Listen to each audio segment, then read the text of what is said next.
একটা নারী যখন অনেক বেশি ভালোবাসা পায়, আদর পায়, স্নেহ পায়, তখন কিন্তু সেই নারী সেই সংসার ছেড়ে কখনোই যায় না।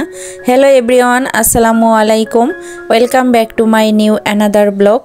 কেমন আছেন সবাই? আই হোপ সবাই অনেক বেশি ভালো আছেন, সুস্থ আছেন। আমরাও আলহামদুলিল্লাহ ভালো আছি। গতকাল থেকে আমার আবার ঠান্ডা শুরু হয়ে গেছে, গলাটা প্রচুর ব্যথা করছে। আর এই যে প্রচণ্ড শীত পড়ছে, শীতের কারণে আমার বাসাটার চারপাশটা যেহেতু ফাঁকা, প্রচুর বাতাস আসে। তারপরে আমি কিন্তু সারা দিনে খুলে রাখি দরজা জানালা, কারণ খুলে না রাখলে বাহিরে যে একটা হাওয়া, ওটা না আসলে আমার কিন্তু ভালো লাগে না, বাসার মধ্যে অনেক খারাপ লাগে। তো সকালবেলাতে একটা পরোটা খেয়ে নিচ্ছি। বাহির থেকে সানার বাবা পরোটা কিনে এনেছিল, আর এখানে এই যে এক পাতিল দই এনেছে। তো আমরা তো আমাদের দেশ থেকে আমাদের কুষ্টিয়া, ঝিনাইদহ ওই সব অঞ্চলের দই কিন্তু অনেক মজা হয়। তো ওখান থেকে কিন্তু আমরা দই খাই যেহেতু, আর আমাদের এলাকার দই কিন্তু অনেক জনপ্রিয়। যাই হোক, ঢাকা থেকে বেশ কয়েকবার করেই দই কিনে কিনে খেয়েছি, কিন্তু একদমই মজা পাই না, ভালো লাগে না কেমন জানি। আর আগে আমি শুনতাম, আগে যখন দেশে ছিলাম তখন অনেকেই বলতো যে ঢাকা থেকে দই কিনে খেলে বা ঢাকার দই তেমন একটা ভালো হয় না, কিন্তু আমি দেখেছি যে আসলেই ভালো হয় না। তো কেমন করে যে বানাই বুঝতে পারি না। এগুলা কি মনে হয় যে খাঁটি কোনো দুধের দই না, এগুলো মনে হয় গুঁড়া দুধ দিয়ে বানায়, এজন্যই এরকম হয় কি। আজকে কিন্তু আমি প্রথমেই আপনাদের কাছ থেকে একটা লাইক চেয়ে নিচ্ছি। প্লিজ একটা লাইক দিয়ে আমার ভিডিও কন্টিনিউ করবেন। আর আপনি যদি নতুন হয়ে থাকেন, আমার ভিডিও যদি ভালো লাগে অবশ্যই চ্যানেলটি সাবস্ক্রাইব করে দিবেন। আর সাবস্ক্রাইব করে পাশে থাকা বেল বাটনের অল অপশনটি প্রেস করে দিবেন, তাহলে আমি যখনই কোনো ভিডিও ছাড়বো আপনার ফোনে নোটিফিকেশনে চলে যাবে, আপনি যখন তখন অ্যাট ফার্স্টে দেখে নিতে পারবেন। আর এইখানে এই যে গুড়টা দেখতে পাচ্ছেন, এটা পাটালি গুড়। তো সানার বাবা অর্ডার করেছিল, আমাদের যশোর থেকে একজন দিয়েছে, কাছের একজন মানুষ। তো আমি ওকে বলেছিলাম যে তুমি বাড়িতে গেলে বাড়ি থেকে অবশ্যই পাটালি আনবা, যেহেতু এবার দেশে যেতে পারি নাই। প্রত্যেকবার শীতেই কিন্তু যাই, পিঠা পায়েস খেয়ে আসি। ঢাকাতে তো ওরকম আমি পিঠা পায়েস ওরকম বানাইও না, তবে প্রত্যেকবার কিন্তু আমি ভাপা পিঠা বা চিতই পিঠা ভিজাই বাসাতেই। তো এবারও ভাবছিলাম, যেহেতু প্রচুর শীত পড়ছে, এই প্রচুর শীতের মধ্যে কিন্তু পিঠা পায়েস খেতে ভালো লাগে। আর আমার আপুরা যে সুন্দর সুন্দর পিঠা বানাচ্ছে দেখে তো অনেক বেশি লোভ লাগছে। তো চিন্তা করলাম যে যদি ঘরে এরকম সুন্দর গুড় থাকে, তাহলে ওটা দিয়েই কিন্তু আমি বাহির থেকে পিঠা কিনে এনে ভিজাতে পারবো। আর এজন্যই কিন্তু এই যে গুড়ের ব্যবস্থাটা করে ফেলেছি। এখন ভাবছি যে দেখি বাহির থেকে পিঠা কিনে এনে পিঠা ভিজাতে হবে। আর আমার ঘরে যেহেতু সবসময় দুধ থাকে, দুধ দিয়ে আমি পিঠা ভিজিয়ে খেতে পারবো। যেহেতু এবার বাড়িতে গেলাম না, বাড়িতে গেলে তো বাবার বাড়ি শ্বশুর বাড়ি দু জায়গাতেই যাই হোক পিঠা পায়েস খেতে পারতাম। কিচ্ছু করার নাই, এখন নিজে নিজে বানিয়ে খেতে হবে যতটুকু পারি আর কি। আর আমার মেয়েটাও তো পিঠা মিষ্টি জাতীয় খাবার একটু বেশি পছন্দ করে। এই শীতে এই যে ঘন ঘন পানিতে হাত দেওয়া পড়ে, যেহেতু এই যে রান্না বান্না করা লাগে, তারপর বাচ্চার পিছনেও কিন্তু অনেক কাজ থাকে। তো সংসারের সমস্ত কাজ কিন্তু প্রতিদিন আমাকে নিজ হাতে করতে হয়। তারপরে আবার এই যে প্রতিদিন ফার্নিচারে যে পরিমাণ ময়লা পড়ে, প্রতিদিনই কিন্তু আমার মুছতে হয়। এত ময়লা আসে বাহির থেকে, কিচ্ছু করার নাই, না মুছলে তো ওইভাবেই থাকবে। একটা জিনিস যদি আমি ব্যাকা করে রেখে দিই, যতক্ষণ পর্যন্ত আমার হাতটা ওখানে না যাবে ততক্ষণ পর্যন্ত কিন্তু ওইভাবেই জিনিসটা থাকবে। যদি বেঁকা হয়ে থাকে, আমি যদি সোজা না করি, তাহলে ওইভাবেই সবসময় বেঁকা হয়ে পড়ে থাকবে।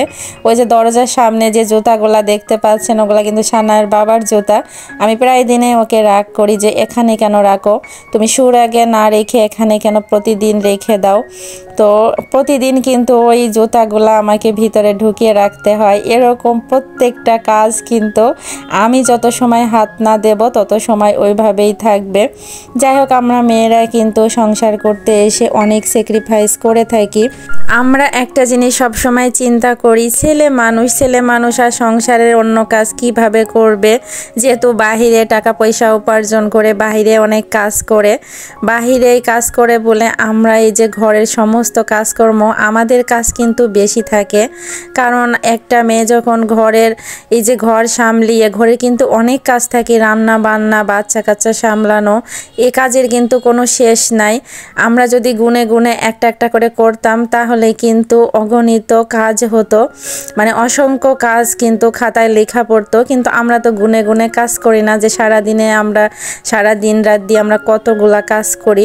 যাই হোক, অনেক হাজব্যান্ডই কিন্তু বলে থাকে যে সারাদিন কি এমন কাজ করো, কি কাজ করো, মানে এগুলা কিন্তু বলে থাকে। কিন্তু একদিন যদি ওই কাজগুলা স্বামীদের করতে দেওয়া হয় তাহলে কিন্তু তারা টের পাবে যে আসলে প্রতিদিন কি কাজ করে মেয়েরা। যাই হোক, এক মুঠো ভাতের অভাবে কিন্তু কোনো মেয়ে সংসার ছাড়ে না, সংসার ছাড়েই কিন্তু আসলে স্বামীর অবহেলা, অযত্ন, এগুলার কারণেই কিন্তু মানুষ সংসার ছেড়ে চলে যায়, মানে মেয়েরা সংসার ছেড়ে চলে যায়। স্বামীর টাকা পয়সা নাই দেখে বা অভাবের কারণে কোনো নারী সংসার কিন্তু কখনোই ছাড়ে না। কখন ছাড়ে জানেন? একটা মেয়ে কিন্তু তখনই সংসার ছাড়ে যখন দেখে যে তার শ্বশুরবাড়ির লোকজন, শাশুড়ি, ননদ, অর্থাৎ শ্বশুরবাড়ির সবাই তার সাথে অনেক খারাপ বিহেভ করছে, তার উপর অনেক নির্যাতন করছে, অবিচার করছে, বা সে সহ্য করতে পারছে না। তারপরে আবার ঘরের স্বামী তার উপরে নানান রকম টর্চার করছে, নানান রকম মানসিক শারীরিক নির্যাতন করছে। তো এগুলার কারণেই কিন্তু একটা মেয়ে সংসার ছাড়ে। সহজেই কিন্তু কোনো মেয়ে সংসার ছাড়ে না। তারপরেও এগুলা সহ্য করে কিন্তু আমাদের ঘরে ঘরে হাজার নারীরা আছে এখনও সব কিছু মুখ বন্ধ করে সহ্য করে সংসার করে যাচ্ছে, দিনের পর দিন, যুগের পর যুগ কিন্তু সংসার করে যাচ্ছে। শুধু সন্তানের কথা চিন্তা করে হাজারো মায়েরা কিন্তু একটা সংসার কখনোই ভাঙতে চায় না। কারণ একটা সংসার গড়তে কিন্তু অনেক সময় লাগে, কিন্তু ভাঙতে এক সেকেন্ডও সময় লাগে না। এজন্য আমরা মায়ের জাত, আমরা কিন্তু সংসারে অনেক স্যাক্রিফাইস করে চলে থাকি। স্বামীরা হাজার টর্চার করলেও বা হাজার কটু কথা বললেও আমরা সহ্য করে, হজম করে কিন্তু দিনের পর দিন সংসার করে যাই। স্বামীদের অবশ্যই কিন্তু বোঝা উচিত যে মেয়েটাকে তার ঘরের বউ করে আনছে, তাকে কিন্তু রাজরানীর মতো তার সাথে ভালো বিহেভ এগুলা কিন্তু দেওয়া উচিত। কিন্তু কিছু কিছু স্বামীরা আছে নতুন নতুন বিয়ে করার পরে কদিন কিন্তু বউদের সাথে অনেক ভালো ব্যবহার দেয়, যে মনে হয় যে একেবারে আকাশের চাঁদ পেয়েছে, মানে এরকমটা সেজে থাকে। তারপর যখন 1 বছর 2 বছর যায় তখন নেমে আসে সেই কালো অহংকার, মানে তার উপর নানান রকম সেই ভিতরে থাকা যে মানে তার আসল যে চরিত্র সেটা কিন্তু বেরিয়ে আসে। তো এরকম সব সময় কিন্তু পুরুষত্ব নারীদের উপর খাটালে হয় না, নারীরা এমনিতেই অসহায়। আর সব থেকে বেশি কষ্ট পায় নারীরা কিন্তু স্বামীর কাছ থেকে। শাশুড়ি, ননদ বা শ্বশুরবাড়ির লোকজন যদি খারাপ বিহেভ করে বা খারাপ কথা বলেও তখন কিন্তু সেগুলা কিন্তু তার কাছে বেশি কষ্ট মনে হবে না। কিন্তু যখন ঘরের স্বামী তাকে নানান রকম খারাপ কথা বলতে থাকবে, বা সে তো মানে তেমন কোনো দোষ করে নাই কিন্তু তারপরেও তাকে নানান রকম খারাপ কথা শোনাচ্ছে, বা তার বাপ মাকে নিয়ে বা তার বাপের বাড়ি নিয়ে অনেক কথা শোনাচ্ছে, তখন কিন্তু সেই মেয়েটা আসলে অসহায় হয়ে পড়ে এবং সে কিন্তু অনেক কষ্ট পেয়ে থাকে। আর ঘরের বউকে কষ্ট দিয়ে কোনো স্বামী কিন্তু জীবনে কখনো উন্নতি লাভ করতে পারে না। তো যাই হোক, যে সকল ভাইয়েরা এরকম করে থাকেন প্লিজ কেউ এরকম করবেন না। কারণ আপনার ওয়াইফকে আপনি যথেষ্ট ভালোবাসা দিবেন, আপনার ফ্যামিলির লোকজন যদি আপনার ওয়াইফের সাথে খারাপ বিহেভ দেয় তবুও কিন্তু আপনি কখনোই দিবেন না। কারণ মেয়েরা আসলে অসহায় হয়ে পড়ে, কারণ মা বাবা সব কিছু মানে সবাইকে ছেড়ে আপনার কাছে আসে, আপনি তাকে অবশ্যই যত্নে ও ভালোবাসায় রাখবেন। আর এই দুনিয়া কিন্তু বেশি দিনের না, একদমই। এই দুনিয়া যেহেতু চিরস্থায়ী দুনিয়া না, তো একটা কথা মনে রাখতে হবে যে স্ত্রীর সুপারিশ ছাড়া আপনি কিন্তু কখনোই জান্নাতে যেতে পারবেন না। আপনি যদি মুসলিম হয়ে থাকেন, আপনার ভিতরে যদি জ্ঞান বুদ্ধি থাকে, অবশ্যই কিন্তু ঘরের বউকে অনেক অনেক ভালোবাসা দিবেন। আর একটা কথাই কি, আপনি যখন আপনার ঘরের বউয়ের সাথে অনেক ভালো বিহেভ দিবেন বা সুন্দর আচরণ দিবেন, দেখবেন আপনার ঘরে কিন্তু সবসময় শান্তি থাকবে। অশান্তি বলে যে একটা শব্দ, সেটা কিন্তু কখনোই থাকবে না। আর মেয়েরা কিন্তু অল্পতেই সন্তুষ্ট হয়ে যায়। যাই হোক, ভিডিও শেষ পর্যায়ে চলে এসেছি। সবাই অনেক বেশি ভালো থাকবেন, সুস্থ থাকবেন। আল্লাহ হাফেজ, আসসালামু আলাইকুম।